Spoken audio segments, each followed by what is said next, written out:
Cette prise de conscience est un atout considérable pour la mobilisation de l'ensemble du personnel au moment où la relation au travail connaît une véritable révolution. En effet, de grandes transformations sont en cours et vont s'accélérer dans les années à venir.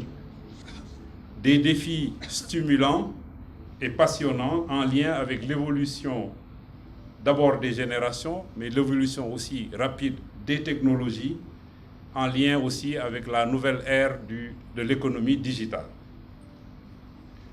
Certes, il y a de cela 2 ans, notre entreprise a connu quelques difficultés dans la mise en œuvre de la transformation nécessaire de la supervision et de l'exploitation de nos réseaux et plateformes de services. Je dois reconnaître que l'adhésion à ce projet n'a pas été massive, du fait notamment d'incompréhension consécutive pour une large part à un déficit de communication.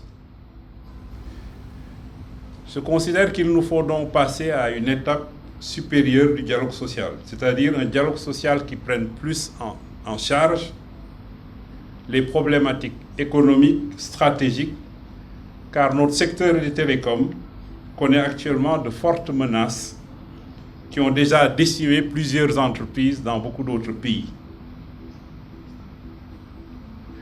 Nous devons donc faire l'effort constant d'échanger, de dialoguer pour comprendre les enjeux et les ressorts, partager plus les informations entre nous sur les ruptures profondes qui sont en cours dans le secteur des TIC. Cette dynamique, je crois, doit passer aussi par plus de transparence et de confiance entre les parties prenantes. Cette confiance, elle va se traduire pour chaque partie prenante, à mon avis, à considérer l'autre partie comme un ambassadeur de ses propres intérêts.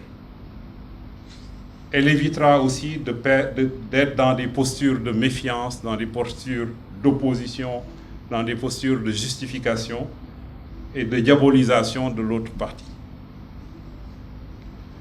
Dès lors, dans le dialogue social en action, il est important que les acteurs partagent davantage l'information sur la stratégie, les défis de l'entreprise, les attentes et les appréhensions internes, de façon à réduire les décalages entre la perception et la réalité, pour comprendre pourquoi des changements et des transformations sont nécessaires. C'est bien là, à mon sens, un des objectifs majeurs du comité de dialogue social que nous voulons installer aujourd'hui.